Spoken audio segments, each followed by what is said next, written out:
Greetings viewers and subscribers.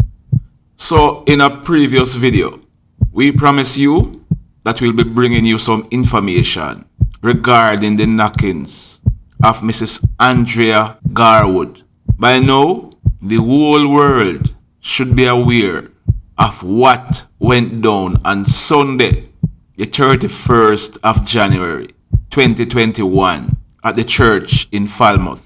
What we are going to do in this story is give you some information that you have never heard before. First up, and we need to clear this up right now, we don't know whether or not Mrs. Garwood was involved in anything to do with credit card scam investigation.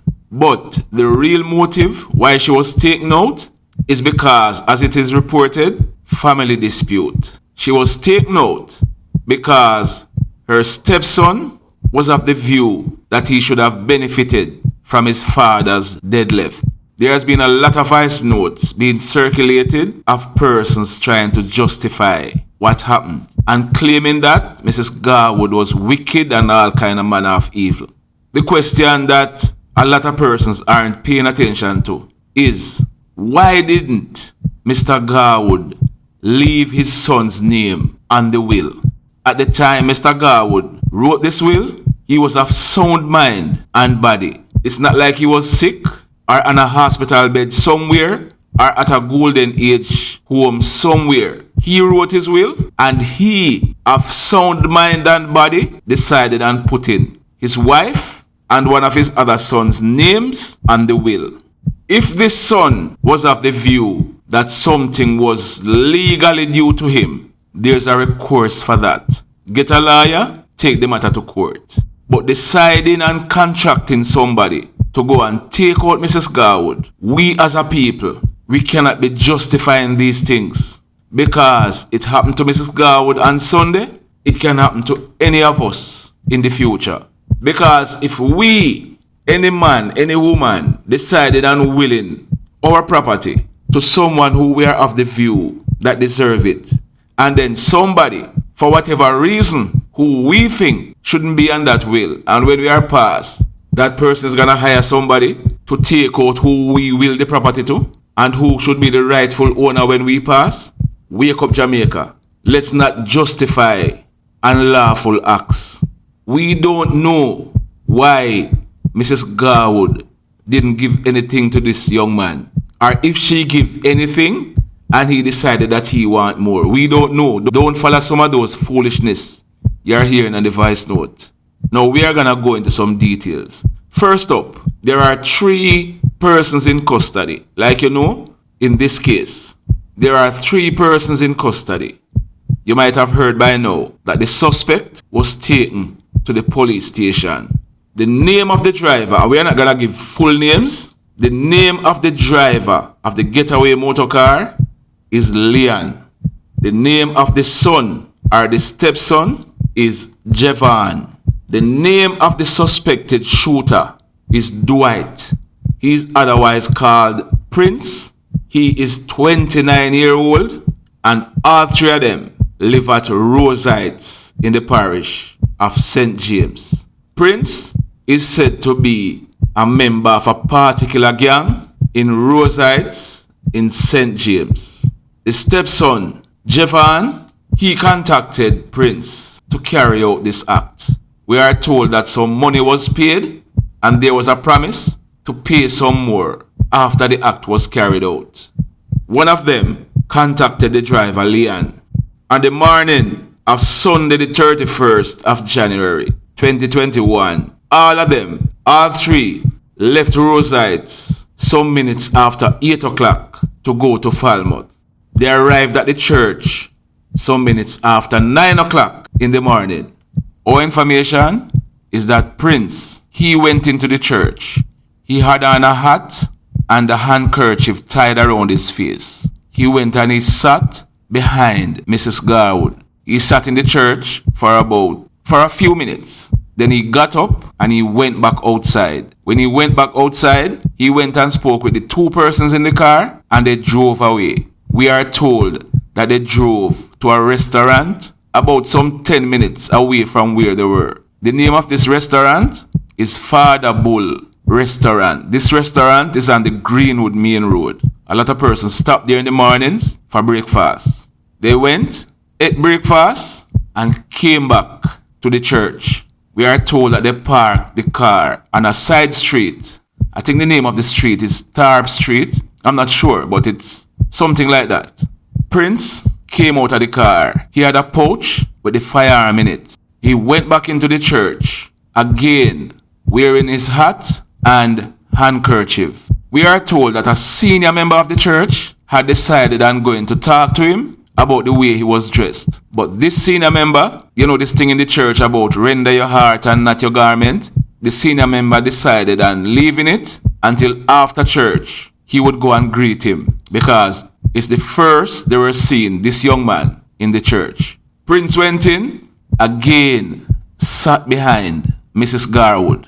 The praise and worship start. For those who go to church, you know what praise and worship is. Singing and praying and giving praises to God.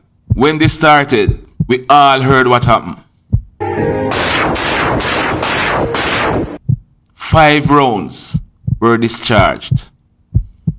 Prince ran back out of the church.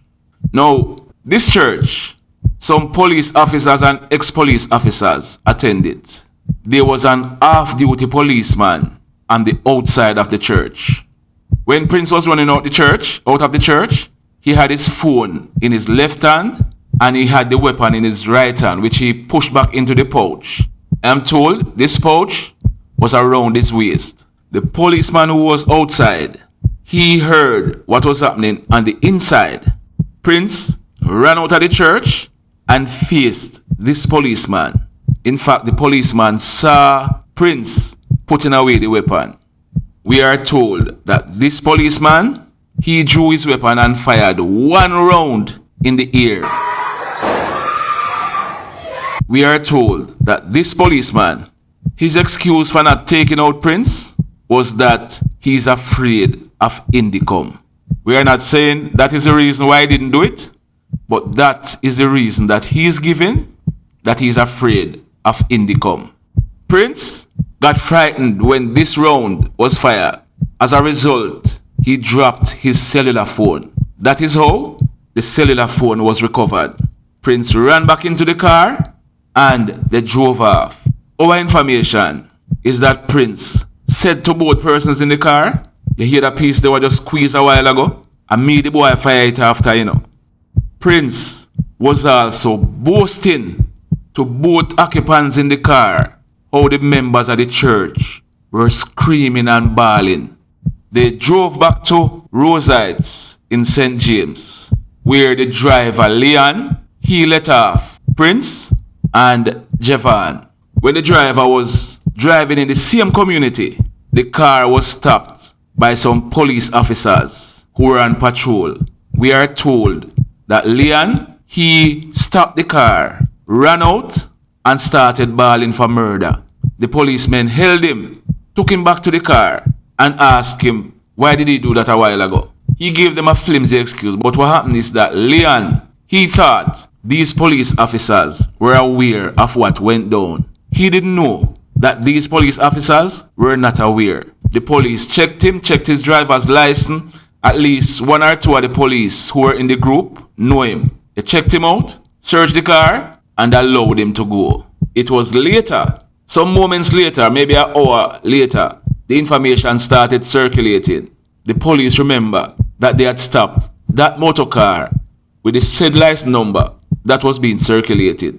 So they went back and they picked up Leon. We are not sure what they did first, whether they picked up the car or they picked up Leon, but they picked up the motor car because by now they would have found the owner who had rented the car to Leon and his crew, and they also picked up Leon. After Leon was picked up, they gathered more intelligence and they picked up Jevan. This police party, they remembered that Leon had run out of the car. So they took him back to the spot where he was stopped and where he had run gone to. And when they went to that spot, they found Leon's cellular phone. So when they had stopped Leon earlier, he ran out of the car, threw away his cellular phone. Because remember, When Prince ran into the car, Prince told them that he dropped his phone. So our information is that Leon didn't want them checking Prince's phone and anything lead back to him. So that's why when he ran out of the car, he threw away his cellular phone. So the police took him back to the location and picked up the cellular phone. So the police now have 2 phones in their custody. More intelligence was gathered and they went to the home of Prince. They didn't find him, but it was the next day that Prince went in with his lawyer and gave up himself. So all 3 of them are now in police custody. In this case, the police will have to work some serious work in order to convict Prince and Javon in this matter.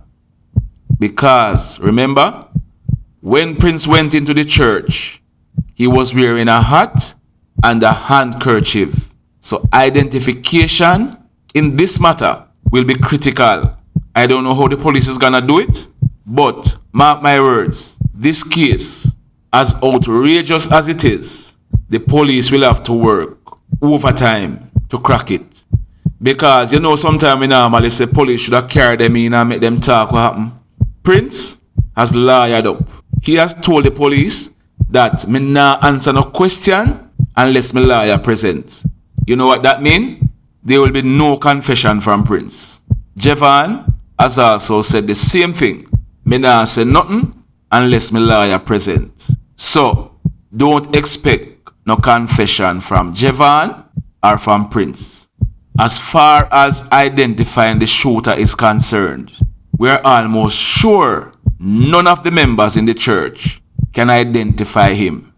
Unless when he was running out of the church or something, the kerchief fell off or the handkerchief fell down on his face for somebody to be able to see him. But like I said, the police are going to have to work overtime to solve this case. We are also learning that Mrs. Garwood is the personal banker for a minister of government. And this minister of government, we are told that he's really shaken up about it. I mean, the whole world is shaken up, but there are some persons, like I said at the start of the video, who are trying to justify what happened. There is no justification in this case. None whatsoever. It cannot be that because somebody feel aggrieved, the next step is paying somebody to take out somebody. Jamaicans, this is the reason why we have so much murders in Jamaica. Do not justify unlawful acts. Blessed love, everybody.